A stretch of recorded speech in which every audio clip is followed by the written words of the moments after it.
ಎಲ್ಲರಿಗೂ ನಮಸ್ಕಾರ. ಇಂದಿನ ತರಗತಿಯ ಮೊದಲನೇ ಕ್ವಶನ್ ನೋಡೋದಾದ್ರೆ, ಮದ್ರಾಸ್ನ ಈಗಿನ ಹೆಸರು ಏನು? ಬೆಂಗಳೂರ, ಚೆನ್ನೈಯ, ಕೊಚ್ಚಿನ ಇಲ್ಲ ತಿರುವನಂತಪುರಮ್ಮ? ಮದ್ರಾಸ್ನ ಈಗಿನ ಹೆಸರು ಚೆನ್ನೈ ಆಗಿದೆ ಅಂತ ಹೇಳ್ಬೋದಾಗಿದೆ.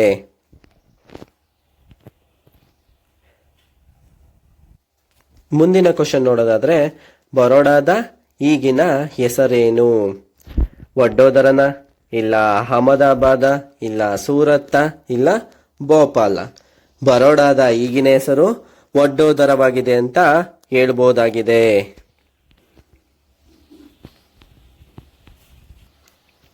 ಮುಂದಿನ ಕ್ವಶನ್ ನೋಡೋದಾದ್ರೆ, ಬೊಂಬಾಯಿಯ ಈಗಿನ ಹೆಸರು ಏನು?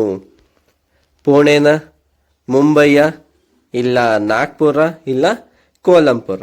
ಯಾವುದು? ಬೊಂಬೈನ ಈಗಿನ ಹೆಸರು ಮುಂಬೈ ಅಂತ ಹೇಳ್ಬೋದಾಗಿದೆ. ಮುಂದಿನ ಕ್ವಶನ್ ನೋಡೋದಾದ್ರೆ, ಅಶೋಕನ ಶಿಲಾಲೇಖನಗಳಲ್ಲಿ ಅಂಕಿಗಳನ್ನು ಎಷ್ಟು ವರ್ಷಗಳ ಹಿಂದೆ ಬಳಸಲಾಗಿದೆ? 1000 ವರ್ಷಗಳ ಇಲ್ಲ 1000 ವರ್ಷಗಳ ಇಲ್ಲ 2300 ವರ್ಷಗಳ ಇಲ್ಲ 2500 ವರ್ಷಗಳ? ಅಶೋಕನ ಶಿಲಾಲೇಖನಗಳಲ್ಲಿ ಅಂಕಿಗಳನ್ನು 2300 ವರ್ಷಗಳ ಹಿಂದೆ ಬಳಸಲಾಗಿದೆ ಅಂತ ಹೇಳ್ಬೋದಾಗಿದೆ.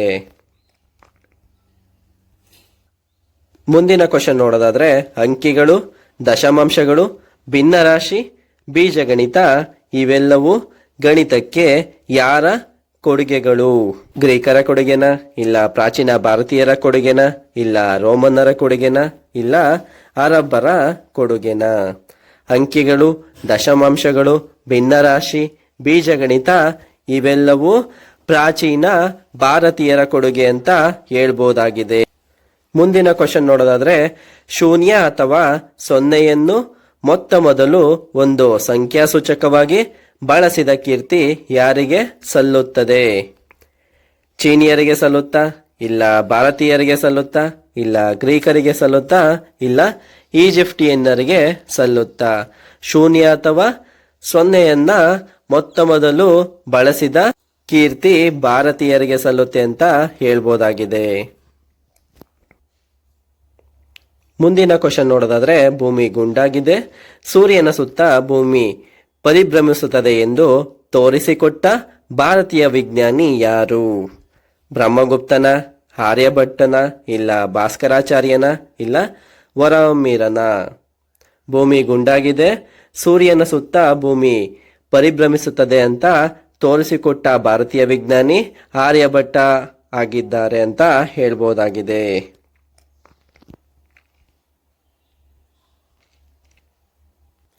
ಮುಂದಿನ ಕ್ವಶನ್ ನೋಡೋದಾದ್ರೆ, ಆಧುನಿಕ ವಿಜ್ಞಾನದಲ್ಲಿ ಭೂಮಿ ಸೂರ್ಯನ ಸುತ್ತ ಪರಿಭ್ರಮಿಸುತ್ತದೆ ಎಂಬ ವಾದವನ್ನು ಎತ್ತಿ ಹಿಡಿದ ಕೀರ್ತಿ ಯಾರಿಗೆ ಸಲ್ಲುತ್ತದೆ?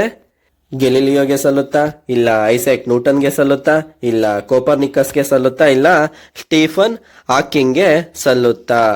ಆಧುನಿಕ ವಿಜ್ಞಾನದಲ್ಲಿ ಭೂಮಿ ಸೂರ್ಯನ ಸುತ್ತ ಪರಿಭ್ರಮಿಸುತ್ತದೆ ಎಂಬ ವಾದವನ್ನು ಎತ್ತಿ ಹಿಡಿದ ಕೀರ್ತಿ ಕೋಪರ್ನಿಕಸ್ಗೆ ಸಲ್ಲುತ್ತದೆ ಅಂತ ಹೇಳ್ಬೋದಾಗಿದೆ. ಮುಂದಿನ ಕ್ವಶನ್ ನೋಡೋದಾದ್ರೆ, ಆರ್ಯಭಟ್ಟ ಕೋಪರ್ನಿಕಸ್ಗಿಂತ ಎಷ್ಟು ಶತಮಾನ ಹಿಂದಿನವನು? 5 ಇಲ್ಲ 10 ಇಲ್ಲ 15 ಇಲ್ಲ 20? ಆರ್ಯಭಟ್ಟ ಕೋಪರ್ನಿಕಸ್ಗಿಂತ 10 ಶತಮಾನಗಳಷ್ಟು ಹಿಂದಿನವನು ಅಂತ ಹೇಳ್ಬೋದಾಗಿದೆ. ಮುಂದಿನ ಕ್ವಶನ್ ನೋಡೋದಾದ್ರೆ, ಭಾರತೀಯರು ನಾವಿಕರಿಗಾಗಿ ರೇಖಾಂಶ ನಕ್ಷೆಯನ್ನ ಎಲ್ಲಿ ಸಿದ್ಧಗೊಳಿಸಿದರು? ಪಾಟಲಿಪುತ್ರದಲ್ಲ ಇಲ್ಲ ಉಜ್ಜಯಿನಿಯಲ್ಲ ಇಲ್ಲ ವಾರಣಾಸಿಯಲ್ಲ ಇಲ್ಲ ತಕ್ಷಶಿಲೆಯಲ್ಲ? ಉಜ್ಜಯಿನಿಯಲ್ಲಿ ಭಾರತೀಯರು ನಾವಿಕರಿಗಾಗಿ ರೇಖಾಂಶ ನಕ್ಷೆಯನ್ನ ಸಿದ್ಧಗೊಳಿಸಿದರು ಅಂತ ಹೇಳ್ಬೋದಾಗಿದೆ. ಪೈಥಾಗರಸ್ನ ಪ್ರಖ್ಯಾತ ಪ್ರಮೇಯವನ್ನು ಆತನಿಗಿಂತ 2 ಶತಮಾನಗಳ ಮೊದಲೇ ಗುರುತಿಸಿದವನು ಯಾರು? ಕಣದನ ಇಲ್ಲ ಬೋಧಾಯನನ ಇಲ್ಲ ಚರಕನ ಇಲ್ಲ ಸುಶ್ರುತನ? ಬೋಧಾಯನ ಪೈಥಾಗೊರಸ್ನ ಪ್ರಖ್ಯಾತ ಪ್ರಮೇಯವನ್ನ ಆತನಿಗಿಂತ 7 ಶತಮಾನಗಳ ಮೊದಲೇ ಗುರುತಿಸಿದವನು ಅಂತ ಹೇಳ್ಬೋದಾಗಿದೆ.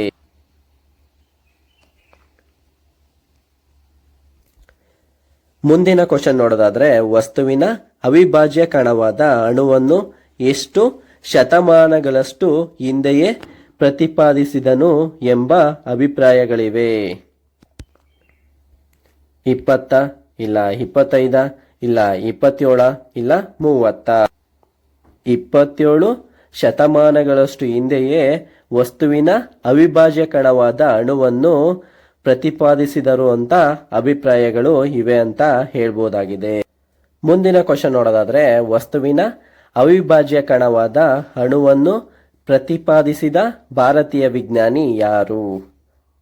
ಆರ್ಯಭಟ್ಟನ, ಇಲ್ಲ ಬೋಧಾಯನನ, ಇಲ್ಲ ಕಣದನ, ಇಲ್ಲ ಚರಕನ. ಕಣದ ವಸ್ತುವಿನ ಅವಿಭಾಜ್ಯ ಕಣವಾದ ಅಣುವನ್ನು ಪ್ರತಿಪಾದಿಸಿದ ಭಾರತೀಯ ವಿಜ್ಞಾನಿ ಅಂತ ಹೇಳ್ಬೋದಾಗಿದೆ. ಮುಂದಿನ ಕ್ವಶನ್ ನೋಡೋದಾದ್ರೆ, ಭಾರತೀಯರು ಪ್ರಾಚೀನ ಕಾಲದಿಂದಲೂ ಯಾವ ಲೋಹವನ್ನ ತಯಾರಿಸುತ್ತಿದ್ದರು ಎಂಬ ನಂಬಿಕೆಗಳಿವೆ. ತಾಮ್ರನ, ಇಲ್ಲ ಚಿನ್ನನ, ಇಲ್ಲ ಉಕ್ಕ, ಇಲ್ಲ ಕಂಚ. ಭಾರತೀಯರು ಪ್ರಾಚೀನ ಕಾಲದಿಂದಲೂ ಉಕ್ಕನ್ನು ಲೋಹವಾಗಿ ತಯಾರಿಸುತ್ತಿದ್ದರು ಎಂಬ ನಂಬಿಕೆಗಳಿವೆ ಅಂತ ಹೇಳ್ಬೋದಾಗಿದೆ. ನೌಕಾ ನಿರ್ಮಾಣ ವಿಜ್ಞಾನದಲ್ಲಿ ಭಾರತೀಯರು ಯಾವ ಸ್ಥಾನದಲ್ಲಿದ್ದರು? ದ್ವಿತೀಯ ಸ್ಥಾನದಲ್ಲ, ಇಲ್ಲ ಪ್ರಥಮ ಸ್ಥಾನದಲ್ಲ, ಇಲ್ಲ ತೃತೀಯ ಸ್ಥಾನದಲ್ಲ, ಇಲ್ಲ ಕೊನೆಯ ಸ್ಥಾನದಲ್ಲ. ನೌಕಾ ನಿರ್ಮಾಣ ವಿಜ್ಞಾನದಲ್ಲಿ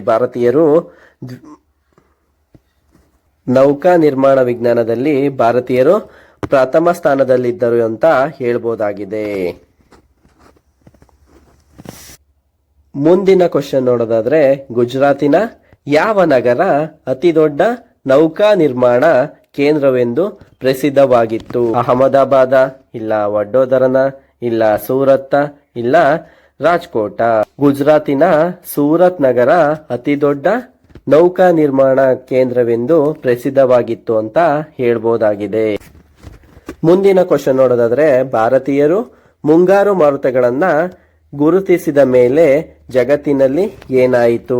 ವ್ಯಾಪಾರ ಕಡಿಮೆ ಆಯ್ತಾ, ಇಲ್ಲ ನೌಕಾಯಾನದ ವೇಗ ಹೆಚ್ಚುತ್ತಾ, ಇಲ್ಲ ಕೃಷಿ ಉತ್ಪಾದನೆ ಹೆಚ್ಚುತ್ತಾ, ಇಲ್ಲ ವಲಸೆ ಶುರುವಾಯ್ತಾ? ಭಾರತೀಯರು ಮುಂಗಾರು ಮಾರುತಗಳನ್ನು ಗುರುತಿಸಿದ ಮೇಲೆ ಜಗತ್ತಿನಲ್ಲಿ ನೌಕಾಯಾನ ವೇಗ ಹೆಚ್ಚಾಯಿತು ಅಂತ ಹೇಳ್ಬೋದಾಗಿದೆ.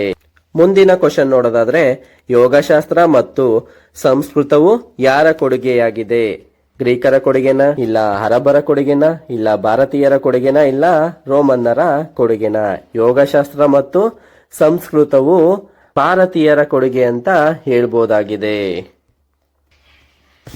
ಮುಂದಿನ ಕ್ವಶನ್ ನೋಡೋದಾದ್ರೆ, ಭಾರತೀಯರು ಸಾಗರಯಾನದಲ್ಲಿ ಹೇಗಿದ್ದರು? ಅಷ್ಟೊಂದು ನಿಷ್ಠಾಂತವಾಗಿರಲಿಲ್ವಾ, ಇಲ್ಲ ನಿಷ್ಠಾಂತರಾಗಿದ್ರ, ಇಲ್ಲ ಆಸಕ್ತಿ ವಹಿಸಿರಲಿಲ್ವಾ, ಇಲ್ಲ ಪ್ರಯಾಣವನ್ನು ಇಷ್ಟಪಡಲಿಲ್ವಾ?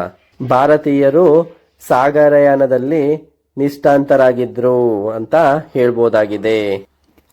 ಮುಂದಿನ ಕ್ವಶನ್ ನೋಡೋದಾದ್ರೆ, ಬೌದ್ಧ ಮತ ಭಾರತದ ಗಡಿಯಾಚೆ ಯಾವೆಲ್ಲ ದೇಶಗಳಲ್ಲಿ ವ್ಯಾಪಿಸಿತ್ತು? ಮೊದಲನೇ ಆಪ್ಷನ್ ನೋಡೋದಾದ್ರೆ Afghanistan, Tibet, Mongolia, China, Korea, Japan ಅಂತ ಇದೆ. ಎರಡನೇ ಆಪ್ಷನ್ ಅಲ್ಲಿ ನೋಡೋದಾದ್ರೆ ಇರಾನ್, ಇರಾಕ್, ಸಿರಿಯಾ ಅಂತ ಇದೆ. ಮೂರನೇ ಆಪ್ಷನ್ ಅಲ್ಲಿ ನೋಡೋದಾದ್ರೆ ಯುರೋಪ್, ಅಮೆರಿಕ, ಆಫ್ರಿಕಾ, ಆಸ್ಟ್ರೇಲಿಯಾ ಅಂತ ಇದೆ.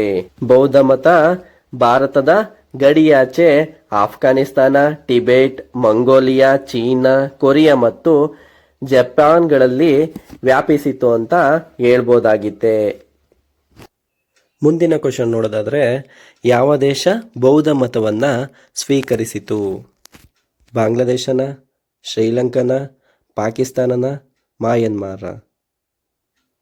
ಶ್ರೀಲಂಕಾವು ಬೌದ್ಧ ಮತವನ್ನ ಸ್ವೀಕರಿಸಿತು ಅಂತ ಹೇಳ್ಬೋದಾಗಿದೆ.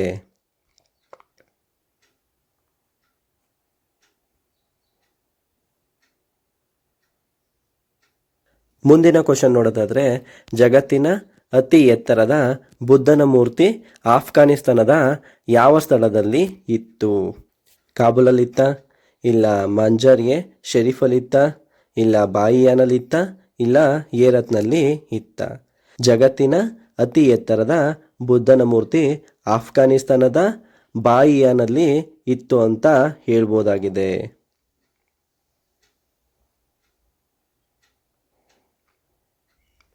ಮುಂದಿನ ಕ್ವಶನ್ ನೋಡೋದಾದ್ರೆ, ಕಾಂಬೋಡಿಯಾದ ಯಾವ ಸ್ಥಳದಲ್ಲಿ ಭವ್ಯ ಹಿಂದೂ ದೇವಾಲಯವಿದೆ?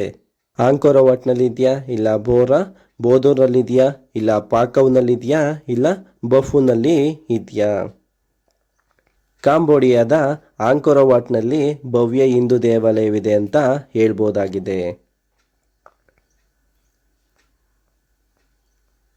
ಮುಂದಿನ ಕ್ವಶನ್ ನೋಡೋದಾದ್ರೆ, ಜಾವಾದ ಬೋರ್ಬೋದೂರ್ ಎಂಬಲ್ಲಿ ಯಾವ ರೀತಿಯ ಬೃಹತ್ ಆಲಯವಿದೆ? ಹಿಂದೂ ದೇವಾಲಯ ಇದೆಯಾ, ಇಲ್ಲ ಬೌದ್ಧಾಲಯ ಇದೆಯಾ, ಇಲ್ಲ ಜೈನ ದೇವಾಲಯ ಇದೆಯಾ, ಇಲ್ಲ ಕ್ರೈಸ್ತ ದೇವಾಲಯ ಇದೆಯಾ? ಜಾವಾದ ಬೋರ್ಬೋದೂರ್ನಲ್ಲಿ ಬೌದ್ಧ ದೇವಾಲಯವಿದೆ ಅಂತ ಹೇಳ್ಬೋದಾಗಿದೆ. ಮುಂದಿನ ಕ್ವಶನ್ ನೋಡೋದಾದ್ರೆ, ಕೋರವಾಟ್ ಹಿಂದೂ ದೇವಾಲಯ ಮತ್ತು ಬೋರ್ಬೋದೂರ್ನ ಬೌದ್ಧ ದೇವಾಲಯ ಇವೆರಡು ಯಾವುದಕ್ಕೆ ಸೇರಿದ ತಾಣಗಳಾಗಿವೆ? ರಾಷ್ಟ್ರೀಯ ಸ್ಮಾರಕಗಳ, ಇಲ್ಲ ವಿಶ್ವ ಪರಂಪರೆಯ ತಾಣಗಳ, ಇಲ್ಲ ಧಾರ್ಮಿಕ ಕೇಂದ್ರಗಳ, ಇಲ್ಲ ಪ್ರವಾಸೋದ್ಯಮ ಸ್ಥಳಗಳ? ಆಂಕೋರವಾಟ್ ಹಿಂದೂ ದೇವಾಲಯ ಮತ್ತು ಬೋರ್ಬೋದೂರ್ನ ಬೌದ್ಧ ದೇವಾಲಯ ಇವೆರಡು ವಿಶ್ವ ಪರಂಪರೆಗೆ ಸೇರಿದ ತಾಣಗಳಾಗಿವೆ ಅಂತ ಹೇಳ್ಬೋದಾಗಿದೆ. ಮುಂದಿನ ಕ್ವಶನ್ ನೋಡೋದಾದ್ರೆ, ಆಗ್ನೇಯ ಏಷ್ಯಾದಲ್ಲಿ ಭಾರತೀಯ ಸಂಸ್ಕೃತಿಯು ಸುಮಾರು ಎಷ್ಟು ಶತಮಾನಗಳ ಕಾಲ ಅಲ್ಲಿಯ ಜನರ ಜೀವನವನ್ನು ಬೆಳಗಿತು? 7 ಶತಮಾನಗಳ ಕಾಲನ, ಇಲ್ಲ 8, ಇಲ್ಲ 9 ಶತಮಾನನ, ಇಲ್ಲ 10 ಶತಮಾನನ? ಆಗ್ನೇಯ ಏಷ್ಯಾದಲ್ಲಿ ಭಾರತೀಯ ಸಂಸ್ಕೃತಿಯು ಸುಮಾರು 9 ಶತಮಾನಗಳ ಕಾಲ ಅಲ್ಲಿನ ಜನರ ಜೀವನವನ್ನು ಬೆಳಗಿತು ಅಂತ ಹೇಳ್ಬೋದಾಗಿದೆ. ಮುಂದಿನ ಕ್ವಶನ್ ನೋಡೋದಾದ್ರೆ, ಆಗ್ನೇಯ ಏಷ್ಯಾದ ನೃತ್ಯಗಳಲ್ಲಿ ಮತ್ತು ಹಾಡುಗಳಲ್ಲಿ ಯಾವ ಕಥೆಗಳು ಇಂದಿಗೂ ಜೀವಂತವಾಗಿವೆ? ಪಂಚತಂತ್ರನ, ಇಲ್ಲ ರಾಮಾಯಣ ಮಹಾಭಾರತ ಕಥೆಗಳ, ಇಲ್ಲ ಜಾತಕ ಕಥೆಗಳ, ಇಲ್ಲ ಇತಿಹಾಸ ಕಥೆಗಳ? ಆಗ್ನೇಯ ಏಷ್ಯಾದ ನೃತ್ಯಗಳಲ್ಲಿ ಮತ್ತು ಹಾಡುಗಳಲ್ಲಿ ರಾಮಾಯಣ ಮತ್ತು ಮಹಾಭಾರತದ ಕಥೆಗಳು ಇಂದಿಗೂ ಜೀವಂತವಾಗಿವೆ ಅಂತ ಹೇಳ್ಬೋದಾಗಿದೆ. ಮುಂದಿನ ಕ್ವಶನ್ ನೋಡೋದಾದ್ರೆ, ಭಾರತದ ಪ್ರಾಚೀನ ಸಂಸ್ಕೃತಿಯಲ್ಲಿ ವಿದ್ಯೆ ಏನಾಗಿರಲಿಲ್ಲ?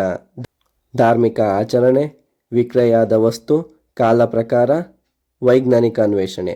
ಭಾರತದ ಪ್ರಾಚೀನ ಸಂಸ್ಕೃತಿಯಲ್ಲಿ ವಿದ್ಯೆ ವಿಕ್ರಯದ ವಸ್ತು ಆಗಿರಲಿಲ್ಲ ಅಂತ ಹೇಳ್ಬೋದಾಗಿದೆ. ಮುಂದಿನ ಕ್ವಶನ್ ನೋಡೋದಾದ್ರೆ, 3000 ವರ್ಷಗಳ ಹಿಂದೆ ಗುರುಗಳು ಶಿಷ್ಯರಿಗೆ ನೀಡುತ್ತಿದ್ದ ಮೌಲ್ಯಗಳು ಯಾವುವು?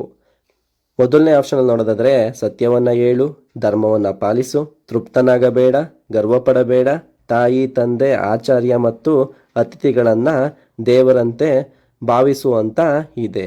ಎರಡನೇ ಆಪ್ಷನ್ ನೋಡೋದಾದ್ರೆ, ಹಣ ಸಂಪಾದಿಸು, ಅಧಿಕಾರವನ್ನು ಗಳಿಸು, ಯುದ್ಧ ಕಲೆ ಕಲಿ ಅಂತ ಇದೆ.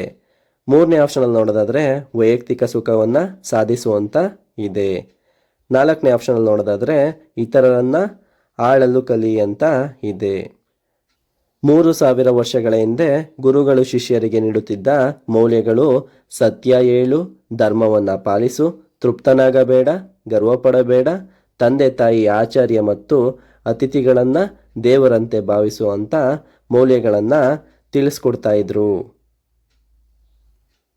ಮುಂದಿನ ಕ್ವಶನ್ ನೋಡೋದಾದ್ರೆ, ಜಗತ್ತಿನಲ್ಲಿ ಅಹಿಂಸೆಯ ಶ್ರೇಷ್ಠ ಪ್ರತಿಪಾದಕರು ಯಾರು? ಚೀನಿಯರ, ಇಲ್ಲ ಗ್ರೀಕರ, ಇಲ್ಲ ಭಾರತೀಯರ, ಇಲ್ಲ ರೋಮನ್ನರ? ಜಗತ್ತಿನಲ್ಲಿ ಅಹಿಂಸೆಯ ಶ್ರೇಷ್ಠ ಪ್ರತಿಪಾದಕರು ಭಾರತೀಯರು ಅಂತ ಹೇಳ್ಬೋದಾಗಿದೆ.